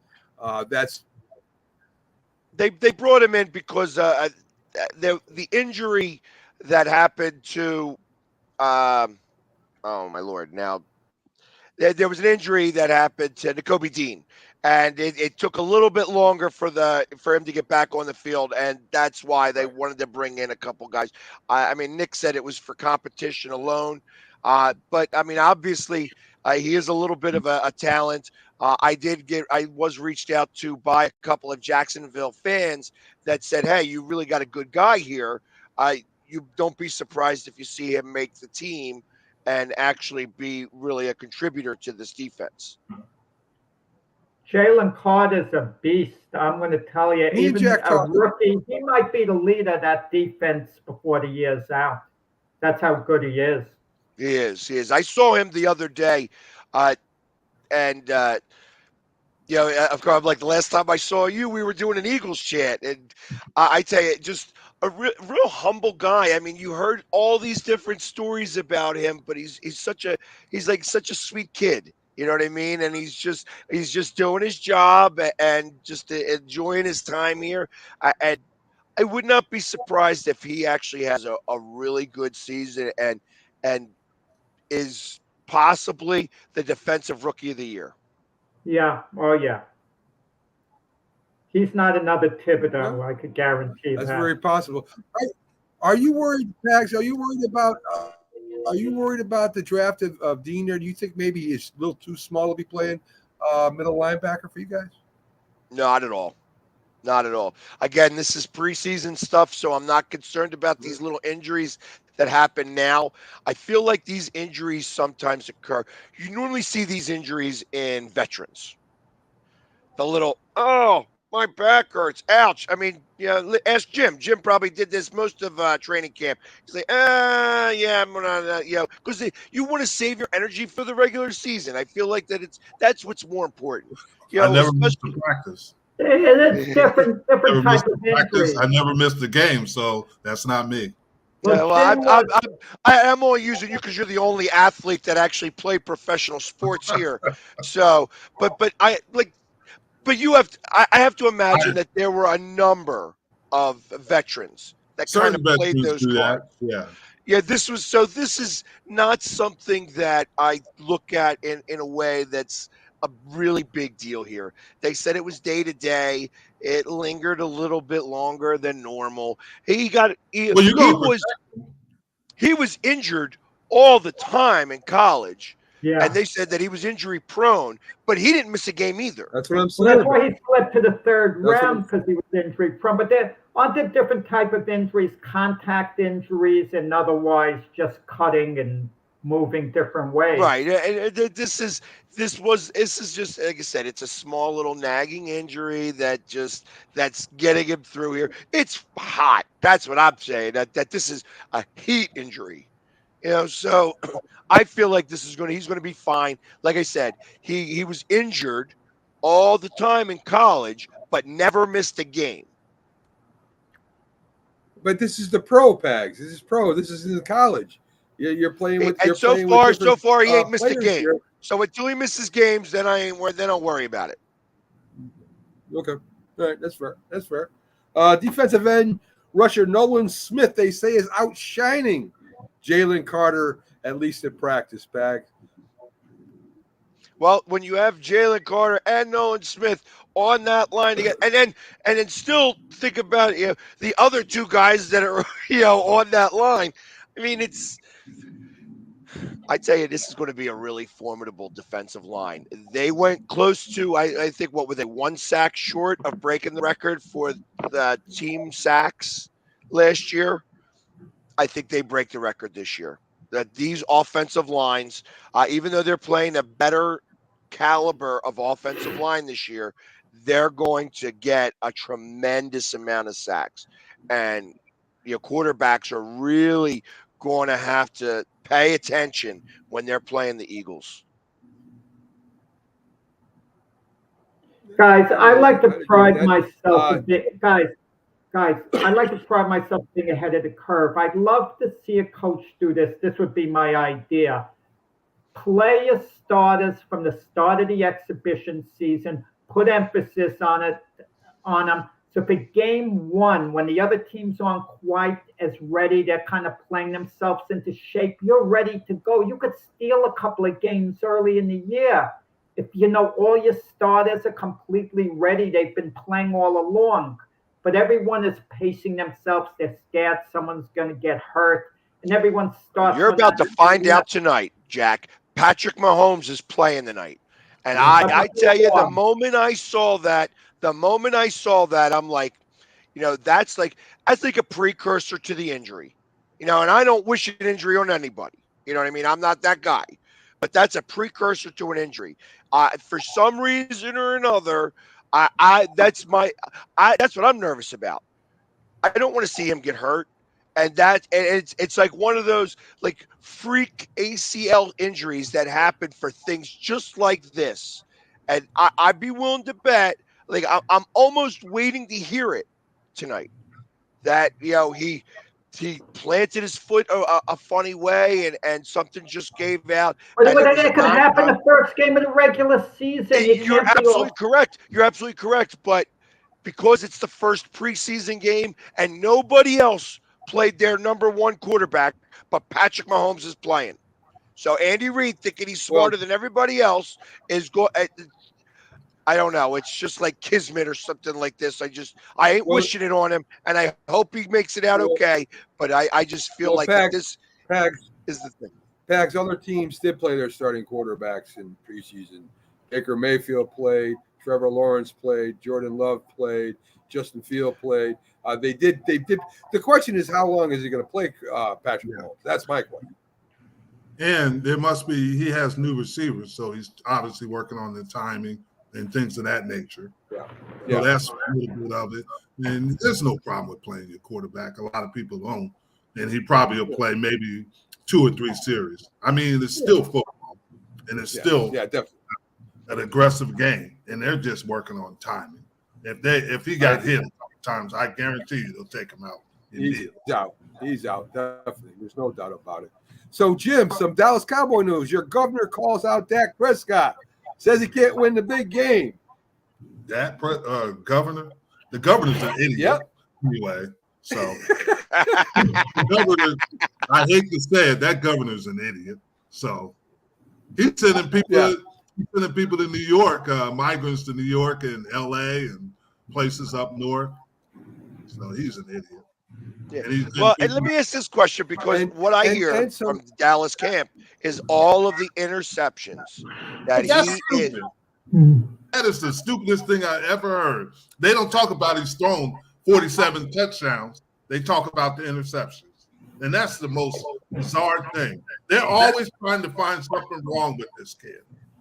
They're always trying to find something wrong with him. The kid, well, that's because it's easy to find. No, it isn't. How many times? He still has a winning record against the NFC East. I don't care about that. How about a winning record in the playoffs? He still has How about a winning record in the playoffs there, Jim? Yeah, when was the last time that the Dallas Cowboys made a splash in the playoffs?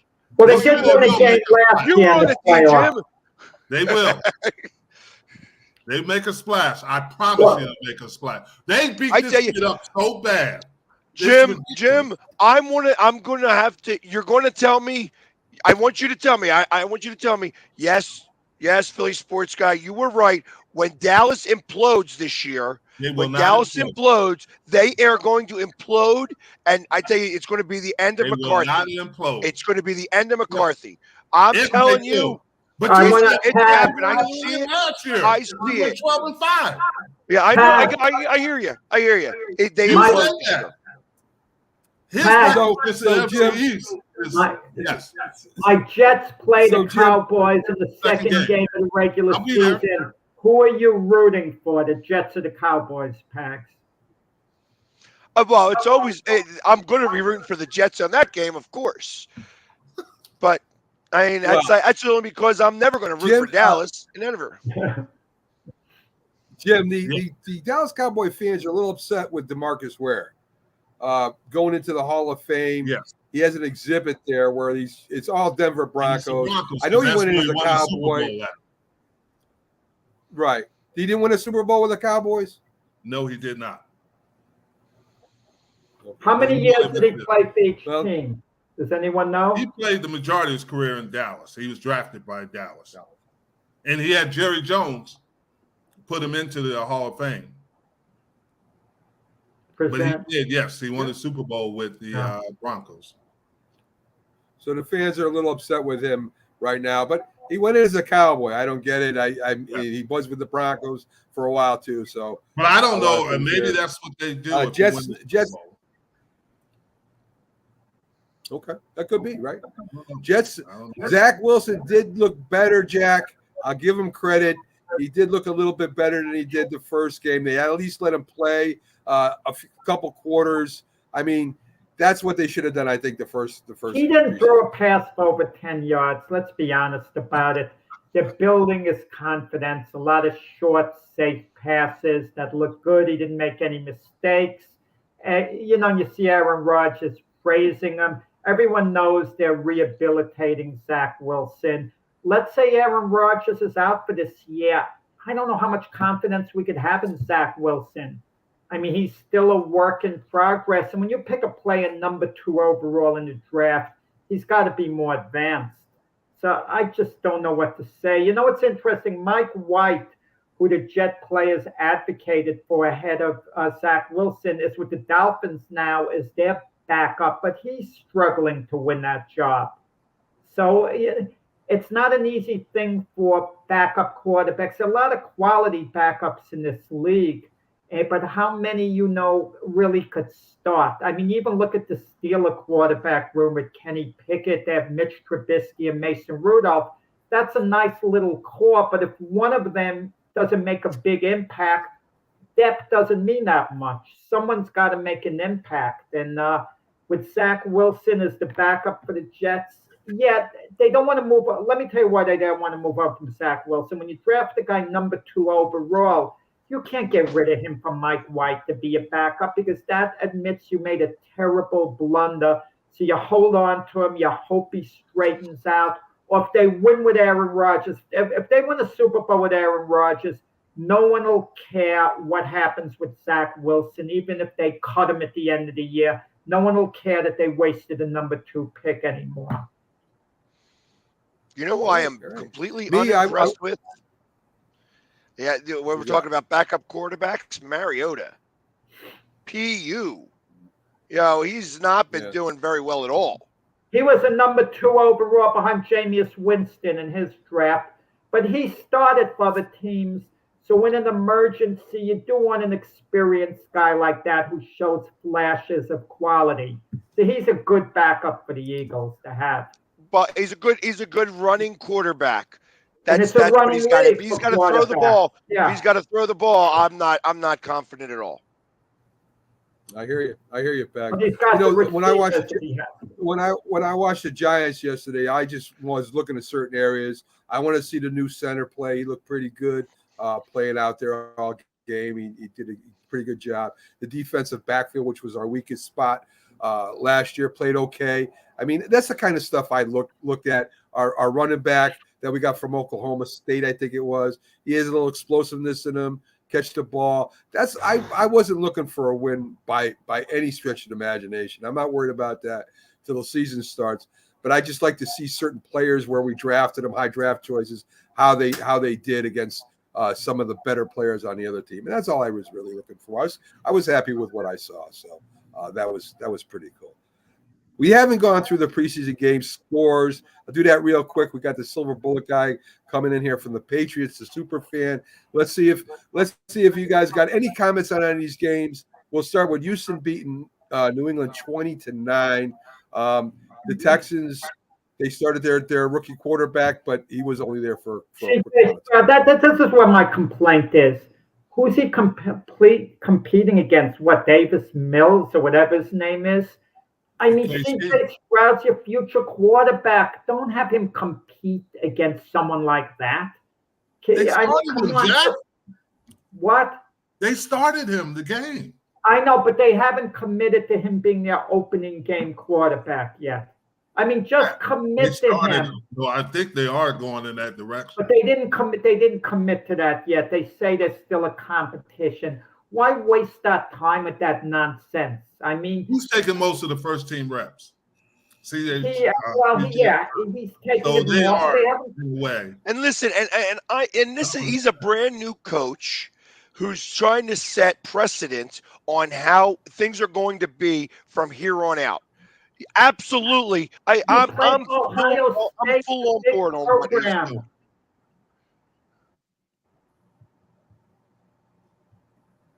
What? I'm sorry, I didn't hear you. Yeah, I don't know. I don't understand where it's going. Jack's having a rough time today. No, I'm just saying only on a rare occasion when you draft a quarterback very, very high, do you deliberately sit him down? Like with the Colts with Anthony Richardson. Yeah, I wouldn't start him right now. He doesn't have a big college pedigree the way CJ Stroud or Bryce Young have. So I would go with Minshew in the beginning there, and then I'd work in, Richardson. No, Jack. No, we'll see what happens, Jack. Yeah. I imagine they're waiting for your call to give them their advice there. I think Richardson starts. Seattle 24, Minnesota 13.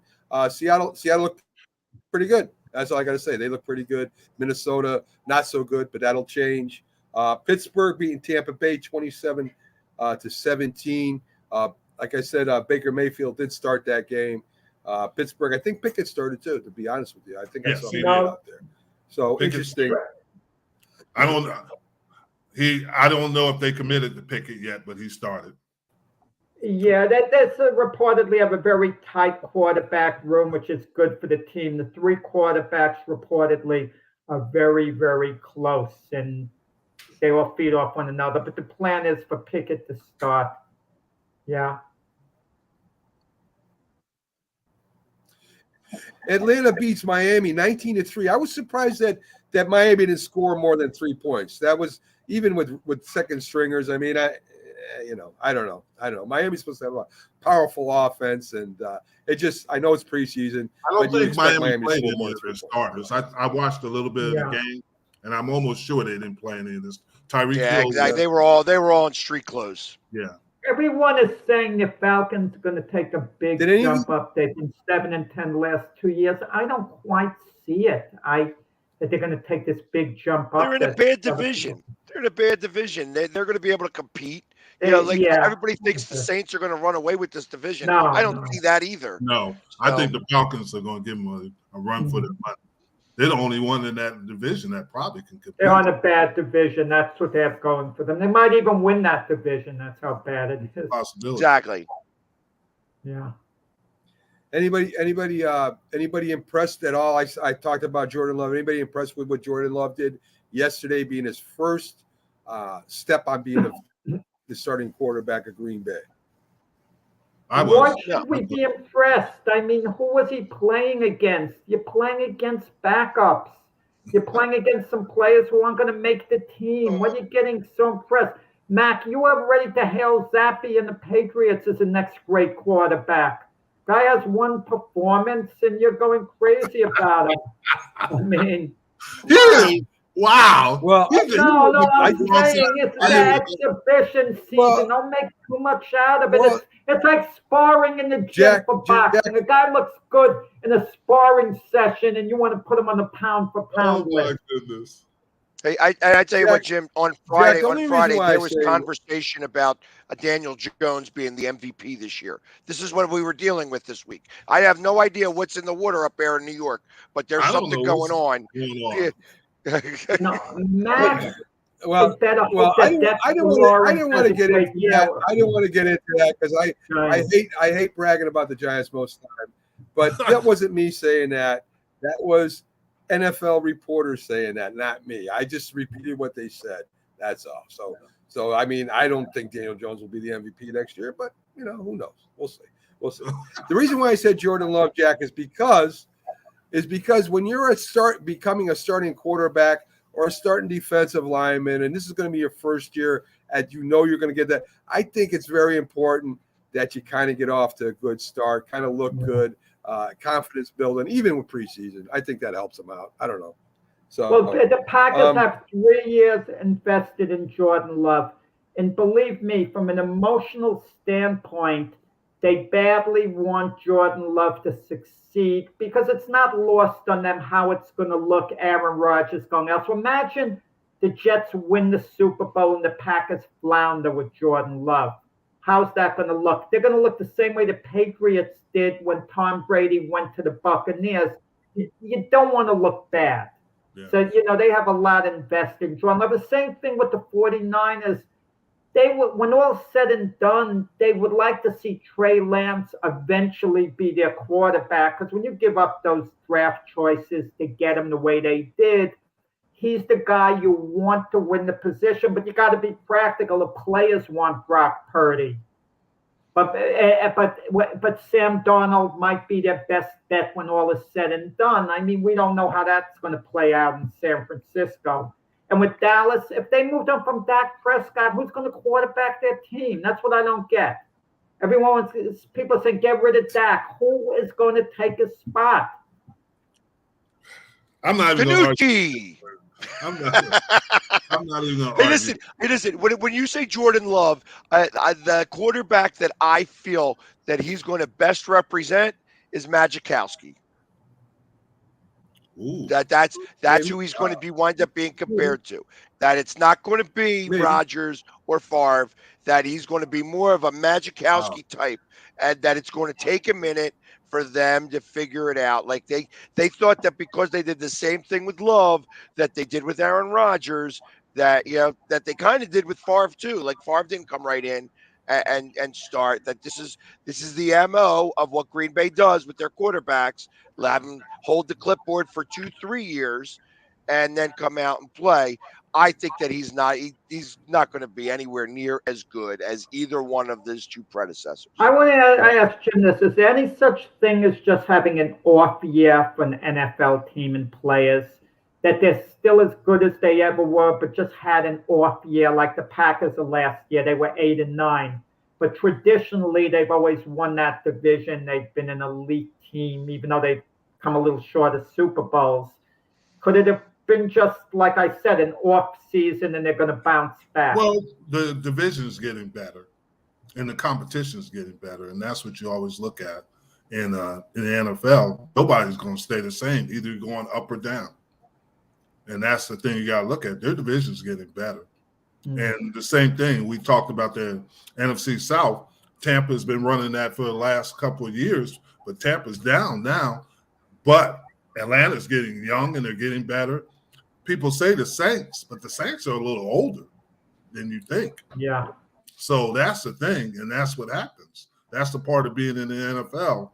Teams are going to go up. We'll they're going to go. You guys, let me get your thoughts on Sam Howell with the Redskins. Of course, he's the one that's supposed to be taking over. He played pretty well. You got Eric Bieniemy there leading the offense. Something about players being upset, telling the coach, I don't even believe all that stuff. And I'm glad you brought that up. Here's my issue with the whole thing is the head coach didn't need to bring that out to the public. That's some in-house stuff. And I think Ron Rivera is worried about his own job. And he said, hey, ain't my fault. It is. There's a house cleaning coming over there. There's a house cleaning coming. This is another team that's going to implode. We'll bet the under, whatever their win total is, bet the under for them. They're not going to really be put together. And that whole franchise is going to wind up being changed out. I would have to agree because I can't believe he did that. He could have brought that personally. And like I said, that's an in-house thing. Why would you bring it out in the public? He was flat out wrong. Did Ron Rivera want Eric Bieniemy in the first place? That's the question. Because if he didn't really want him in the first place, but was willing to accept him, because Ron Rivera wasn't in a position to tell management no. His pedigree hasn't been that high at Washington, and his job could be in danger. So he had to accept Eric Bieniemy. I wouldn't like it if I'm the head coach, if one of my assistants is so loud that his is the main voice going on. I mean, we saw the problem even with the Bears when they won the Super Bowl with Mike Ditka and Buddy Ryan. Mike Ditka couldn't stand it, and I don't blame him. An assistant coach should never be louder than the head coach unless the head coach is good with it and encourages it.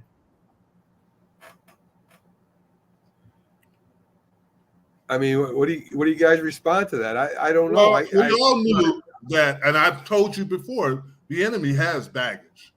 That's why he's not a head coach. And there's issues. There always has been issues. It's not like this happened overnight. This has been an ongoing thing. And when you get Bieniemy, you have to take the whole package.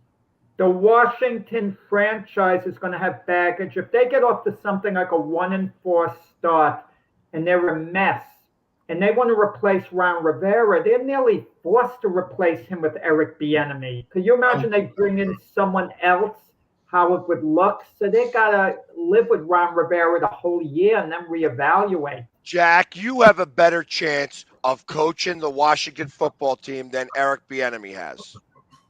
There's no chance that the Blitzer organization, and I know a little bit about this organization now because they happen to own the Sixers and the Devils. This is what they do for this whole franchise is going away, and it doesn't matter what their record is. They could make the playoffs this year, and Rivera's not going to stay.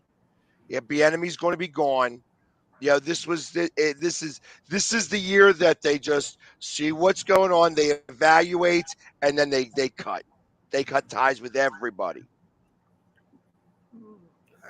I don't know if I necessarily agree with that. I think that if the Washington Redskins win some ball games, I'm saying they are, if they have a good record of playing, why are you going to clean house? I mean, I could see the general manager maybe be going, and maybe that eventually gets rid of some coaches. And I don't necessarily disagree with Jack. If Rivera has a bad year, they're not going to keep Rivera in there. and the natural choice would be Eric Bieniemy. Yeah, Mac, what happens if it works the opposite way? They have a great season. The offense and Bieniemy does a fantastic job with their offense. How can he not get a job? Because that's all we're going to hear on the news. How come no one's hiring Eric Bieniemy? Now that becomes a bigger issue than it's even been before. Because nobody wants what happened in Colorado to come back out again. They do not want to talk about that a little bit. And That's unfortunately, Eric Bieniemy knows it too. Yeah, he knows it too. Though. The fact that he is still in football is really more a testament to his knowledge, not a testament to him, because he'd be gone and he'd be forgotten about. No, Pat, if he wanted to be comfortable, he could have just stayed with Kansas City if he was only happy to have a job. And he was in his comfort zone over there. You know, Andy Reid would call the plays. He'd get his paycheck. He'd be with Patrick Mahomes. He had a cushiony job there, very comfortable. He wants to be a head coach, obviously. And he's trying to make his mark on his own. He has a lot of baggage. He has a lot of baggage. You know, Jim, I've heard you say that before. And first, let me straighten Jack out. Eric Bieniemy doesn't have a cushy job with the Kansas City Chiefs. He put in the offensive plays. He works with the offense. Andy Reid, so he calls him. I imagine, though, that Eric Bieniemy had a lot to do with that offense. I don't care what anybody says.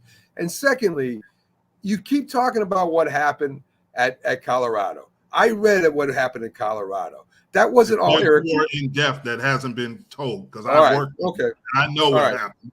Okay. There's a lot more in depth than you'll ever realize. Because what I read was not because of Eric Bieniemy, it was because of some other players, and he knew about it. That's all I read. No, there's some stuff that's pretty bad. All right. Okay. So, trust me. Okay. And they can't have that come out. They cannot have it come out. No, they can't.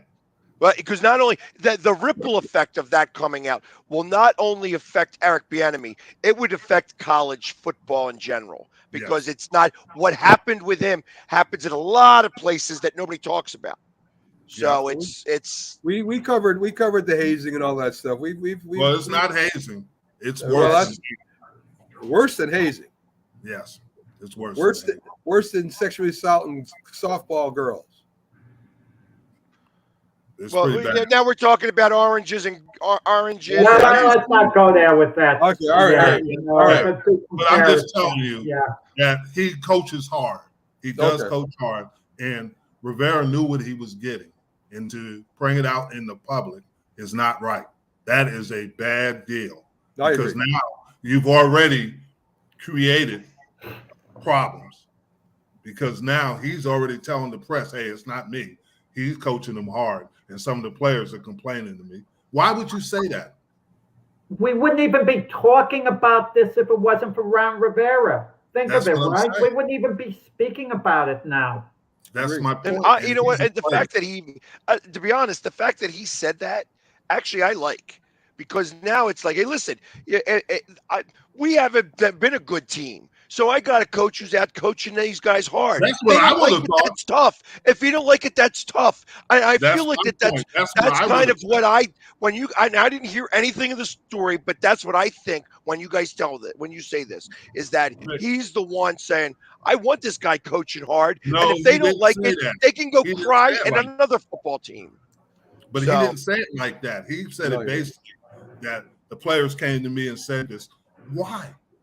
He's bringing the stuff out that happens in-house, and he's bringing it to the public, which it doesn't need to be. If you got a problem, then you fix it in-house and there. But that's absolutely he's covering his own butt. That's what he's doing. Agree. Let's get through some more games here. The Bears beat Tennessee 23-17. Again, I mentioned earlier, we're saying, Justin Fields threw for 180 yards when really the wide receiver caught the ball at the line of scrimmage and ran for 8 yards. Yes, and a little thing in the flat. And that just goes to show that stats can be very deceiving sometimes. I'm not saying Justin Fields didn't do a good job. I'm just saying when the guy throws for 300 yards and 200 is because of a lot of it has to go with the wide receiver catching the ball after the catch, the yards after the catch. Did you watch any of those games? Did anybody watch the Bears? I I was interesting is that a lot of people is similar to that. They don't like Justin Fields. And I'm not saying he's going to be the player of the year or anything, but he is getting better. And he's getting better personnel around him. Obviously, it's going to boil down to can his offensive line protect him and other things. Can they run the ball well enough? But he is improving. And it might not be as much as people would like, but I see some improvements in him. Buffalo beats Indianapolis 23-19. The Colts are they going to do anything this year, guys? Is there any hope for the Colts at all? What's going on with Jonathan Taylor? You know, when you talk about the offense over there with Jonathan Taylor, you got to assume he's going to be back at a certain point. But I think he has an ankle injury, right? Ankle? Well, that's what they're saying anyway. Yeah. Yeah. So, I mean, I don't see the Colts quarterback position is pretty I don't see them doing anything. The last thing I read on Jonathan Taylor, they're going to franchise him or they're going to see if they can get a first-round pick for him, one or the other. Well, he's still got a year on his contract, correct? Right. They won't get a first-round pick for him, not a running back. The running backs go later out of college. I know how good he is, but they're not going to get a first-round pick for him. Interesting. Okay. Jacksonville, they get by Dallas 28-23. I don't know, you guys kind of in the beginning of the show, I don't know if he was even on air, it was kind of the little running back there from the son of the coach, little number 42. He's 5. Listen, I think he's exciting. I don't think he's going to be a starting running back. He kind of reminds me of Darryl Sproles a little bit. Sproles. He doesn't have that kind of speed. Well, he's a little smaller too, but listen, he looked pretty good out there. He played a pretty good job. I think he makes a team. His father's on the team. I think he makes a team. So, I mean, listen, who knows? Maybe he's you would hope that he is. Yeah. Not me. I mean, you need a better running guy with power. You need a better running back, I would think. And you have to have somebody that's bigger. Let me get back to the Jets real quick because I did watch the Jets game. Their running game was awesome. I didn't expect that running game the Grimes kid there. I'm trying to remember the guy that can't pronounce his name. How do you pronounce his name? Yeah. They really ran the ball really well. A lot of screen passes. That offense looks pretty good, Jack. I know it's preseason. That offense did look pretty good. Yeah, they were functioning well, but they weren't going against Carolina's starters. I want to put it in perspective. No doubt. Yeah. Weren't you going against Carolina's starters? No, not in that game. No. Well, the quarterback Young had all his starters in, right? Yeah. Yeah, on the offense, I'm talking about that defensive unit that gave the Jets a very difficult time when they had the scrimmage. I see. They didn't have the same guys in pressuring Zach Wilson. Yeah. That's what I meant on that side of the ball. But they played well, and it's 1-7-0 is more than well. It's got to be a little bit of a confidence booster for the Jets because they walked away from the scrimmage with the Panthers dismayed how they did, and then to beat them so handily, even though it was an exhibition game, it helps their confidence in that sense. And I wonder what the limited amount of exhibition games, how much they're putting in play evaluation. The Jets had one extra game on the exhibition schedule because they played the Hall of Fame game. I wonder that the coaches like that because it gives them more time for evaluation, or is the extra game a pain in the butt to play? It's a pain in the butt to play. It is a pain in the butt. I mean, I think that they don't want to play these preseason games. I think this is the week where you start to see the biggest evaluations when they have the dual team practices. That's why Nick Sirianni last year never cared about the games, the actual preseason games, but always wanted to win the practices. That we beat the practice against whoever we're going against, and we got 2 practices. We're going up against Miami and whoever else we're practicing up against. And I think that's or Indianapolis. So it's like there is, that's where they do most of their evaluation. I'd be willing to bet that. Because that's when these coaches are in a fraternity too. And really the coaches want each other to do well. So, and I think that that's where most of this evaluation is going to come from. rather than the games listen, themselves.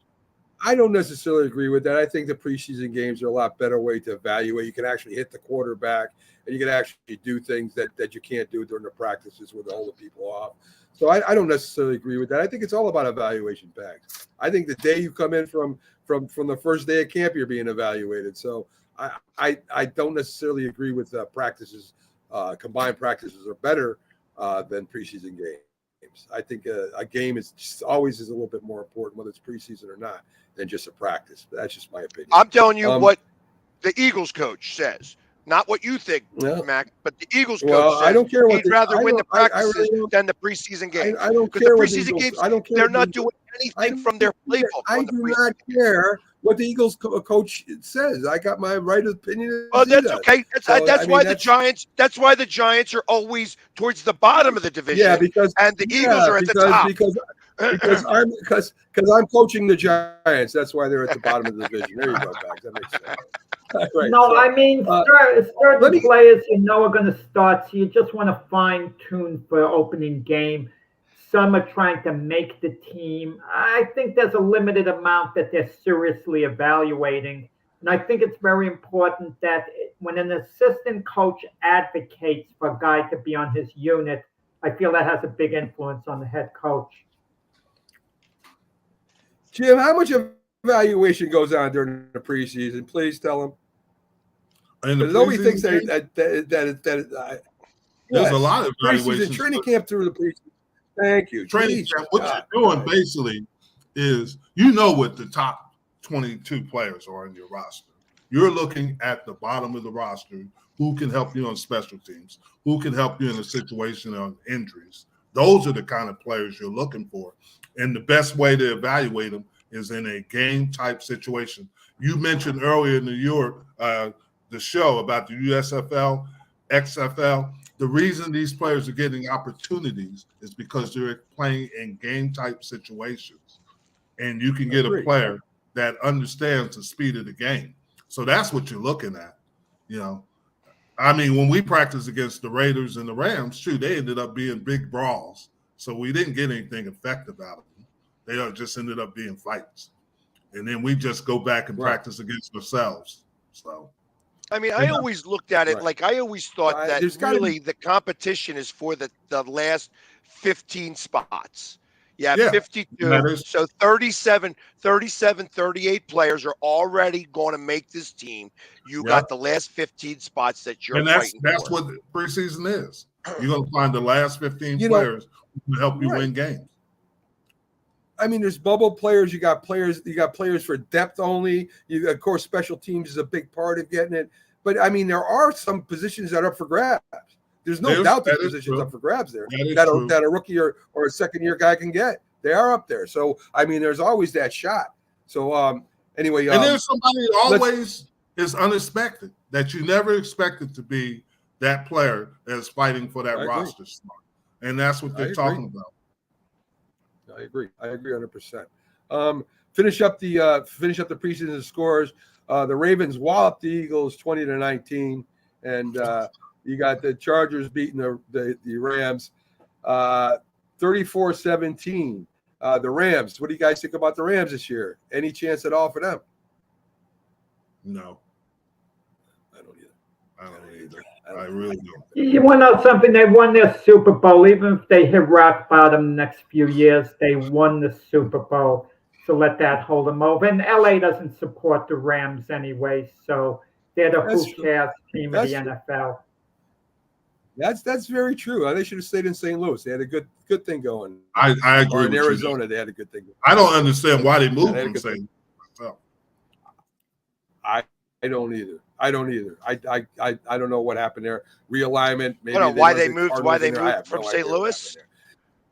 Is that what you just asked? Why they moved from St. Louis? LA. Because I went from a $2 billion organization to a $6 billion organization. That's why. That's the reason. Well, they're going to be a losing organization right now. Hey, listen, hey, everything I learned everything about LA football when they won the Super Bowl, and the tens of people went out to go onto the, out in the, rush the streets to celebrate. Guys, I just thought of something. Notice the way elite quarterbacks, because I'm thinking of Matthew Stafford, and he was a Super Bowl winning quarterback, so you could call him an elite quarterback. They never hang around and become backups late in their career. Once they can't start anymore, they retire. Like in the case of Eli Manning, he could have been Daniel Jones's backup. He didn't have to retire, okay? But you see guys like an Andy Dalton type who wasn't quite elite. They hang around as a backup, hoping to get an opportunity. Think of it, a Ben Roethlisberger. He's not going to be a backup to anyone. If he had a good attitude and he was willing to be a backup, he could have still been with the Steelers. And Tom Brady, Peyton Manning. Tom Brady would never stick around as a backup. He does have a point. Okay, the elite guys never do it. I never thought of that before. But the first question I get guys is Matt Stafford really elite? I don't think Matt Stafford. I don't know. Yeah. Is Matt Stafford no, elite? Wait. No. I mean a guy who was entrenched as a franchise. He was a franchise quarterback for the Lions all those years. He was solidly their quarterback. Okay. Wins a Super Bowl with the Rams. He's not going to be a backup hoping for another opportunity somewhere. He's not just going to hang around the way some other quarterbacks would. Like a Jameis Winston, he's going to hang around in the league. A Marcus Mariota, who were once starters for a few years. These guys hang around as backups, but you never get the elite type quarterbacks who are franchise quarterbacks accomplished for a long period of time. They just don't really hang around. Brett Favre did, didn't he? Not as a backup. Not as a backup. Andy Dalton. Andy Dalton's not in that category. So you can't. He's not in that category. Yeah. Guys, I think Jamie, it's the mentality. Pat, I think it's the quarterback mentality. I mean, you got a guy like a Vinny Testaverde, but he was only, how good was he really? I know he had a couple of really good years, but I don't put him quite in the category of the guys I mentioned before. I'm talking about the elite guys. Yeah, I mean, Peyton Manning never hung around as a backup. Hall of Fame. Dan Marino never would have hung around as a backup. But I understand what you're saying. Yeah. Troy Aikman wouldn't have hung around as a backup. No, because there's too much money right now. If you are of that stature, there's too much money in going to Fox, go to CBS, go to Amazon now, Amazon Prime. They're going to pay you millions of dollars to talk football. That's why you never. You only have so many opportunities to do that.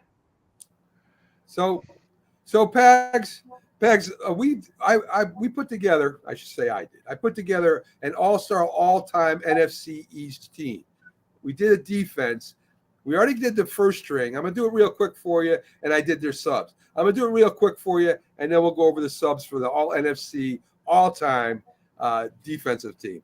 So starters that we had up there was left defensive end was Michael Strahan, right defensive end Reggie White. Left defensive tackle, Randy White. Sorry, a lot of whites here. Defensive tackle from the old Redskins, Dave Butts. Left outside linebacker, DeMarcus Ware. Right outside linebacker, Lawrence Taylor. Middle linebacker, Harry Carson. Left cornerback, Emerson Walls. Right cornerback, Eric Allen. Left safety, Darren Woodson. And right safety, Brian Hawkins. So that would have been my starting team. Now, of course, the subs here could Brian probably Dawkins. start. You said Ryan Hawkins. I think you mean Brian Dawkins, right? Not Ryan Hawkins. I have no idea who that is. Yeah, Brian Dawkins. My bad. Okay, I just wanted to make sure that was who you were talking about. All right. Yeah, Brian Dawkins. So a lot of people would pick the subs here. Some more good ones to see if you guys agree with this. I'll get all your things. Left defensive end, Jim Jeffcoat. Right defensive end, Leonard Marshall. Defensive tackle, Fletcher Cox. Defensive tackle, Bob Lilly. Right outside linebacker, Seth Joyner. Left outside linebacker, London Fletcher. Middle linebacker, Chuck Bednarik. Thank you, Benares. Thank you. Concrete Chuck. Left cornerback, Darryl Green. Right cornerback, Aaron Ross. Left safety, Sean Taylor at Washington. Right safety, Mark Collins with the Giants. What year are we talking about? I mean, This you is left all out. time, Jack. All What time. about Sam But Huff? they have to be. Well, Sam Huff didn't make it. They have to be Yeah, well, either in the you NFC. picked Jeffcoat over Huff? Jeffcoat didn't play middle I linebacker. didn't play linebacker. Oh, no. But anyway, what Sam Pags, Huff was on the defensive preliminary line. the preliminary the thing is either you had to be an all-pro, Hall of Famer, or with your team a lot of years.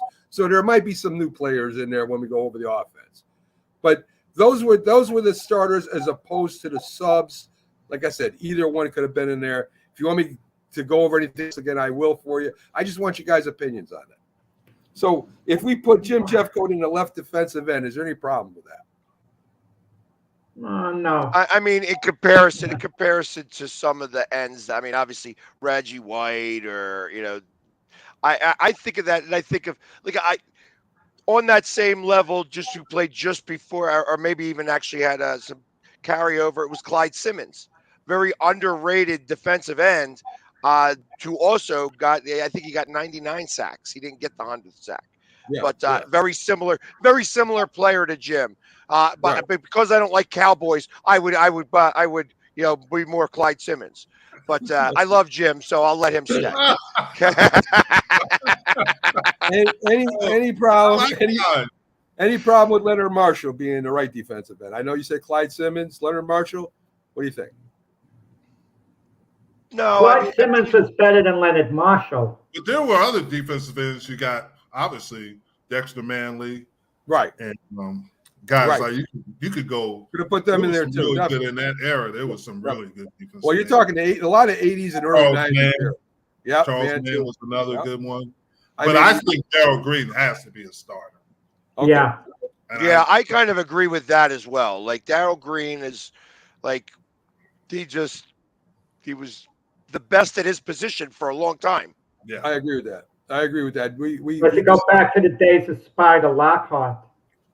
Spider Lockhart, Jack. You're talking Darrell Green. I love Spider Lockhart. No, Darrell Green's ahead. Yeah. I mean, I love him. Obviously, yeah. I'll tell you a quick story. I tell you, have him and Frank been fighting a little too much? Because I tell you, I get these weird messages from Latirzo. I think that they've been punching each other in the head too much.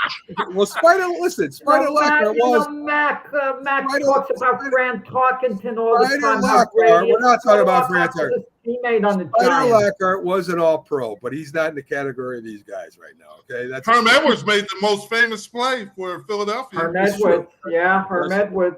That's true. Yeah, I'll tell you a quick story, guys. Right, I'm going to watch the Jets-Giants preseason game. It's the end of the game. It was pretty full. It was the Yale Bowl.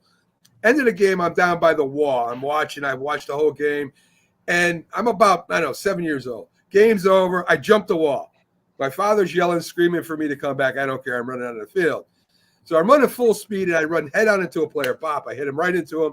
I look up, and there's Spider Lockhart, number 43 for the Giants. His hands are big as my head. I reach up, and I kind of shake his head. Meanwhile, my father's following me on the field. He's talking to all the Giant players like it was his idea when he was really trying to catch me, which was very interesting.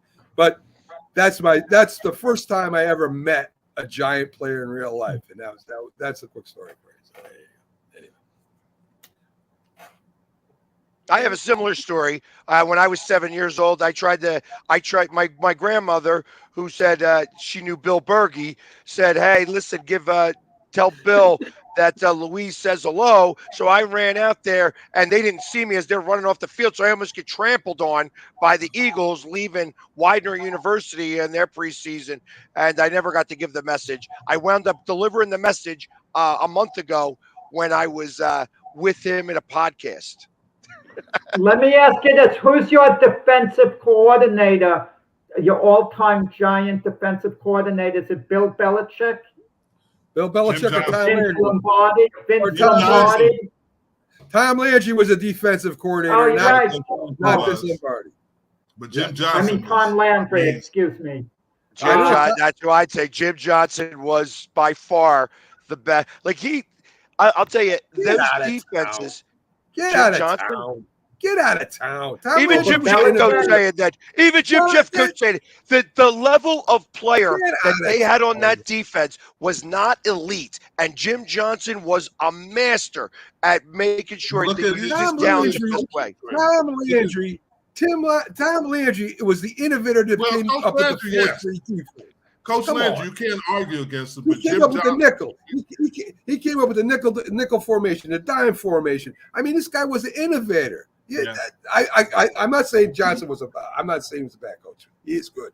He's great. And you mentioned Belichick was pretty good himself. Came out with Red Dog 1. Who would you have coached this team then? Who would you have coached this team out of all of the coaches that have been in the NFC East? Who would be like that's a tougher question to answer. Landry, you have Tom Landry. You got Landry. You got Parcells. You got Lombardi.